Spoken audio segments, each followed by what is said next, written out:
Let's get a better look at these kitchen timers. I bought these timers so that I could help keep on track when I'm cooking something in the kitchen, but maybe I need to walk away. So it makes more sense to have a timer I could take with me rather than the one on the oven, which stays in the kitchen.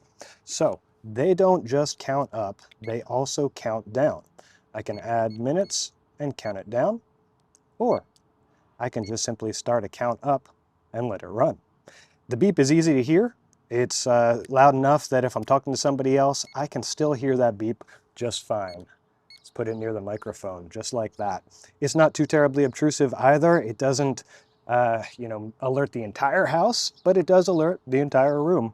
And so if I'm making a bit of noise, maybe even if I'm vacuuming, I can still hear it, which is great. The numbers are large, so I like being able to read them easily, even if I'm not super close to them. And I bought a multiple pack that had 6 different ones, so my kids can grab one, and if they're going to use it for school, if they're going to be using it to time their video gaming so that they don't spend hours and hours on the games, then they're able to grab one of these. And they have really appreciated having several of these that they could just run into the room, grab it, and take it away with them. One note, one important thing about these, this is not a calculator.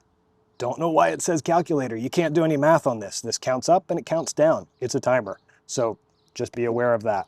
As far as batteries, it does not come with batteries.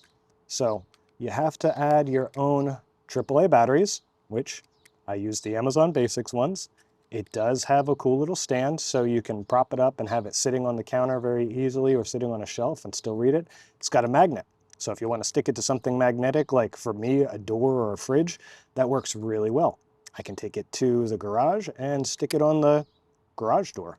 Uh, so I like these. I like these a lot. My kids actually really like them. I purchased 2 of them in the past and I dropped one and busted it. That's my fault. That's not the timer's fault. And I like them enough that I went and bought more. So I hope that helps you make your decision. These things have been really great for us. And if you need a timer that counts up or counts down, I think this is a good choice. Thanks for hearing me out.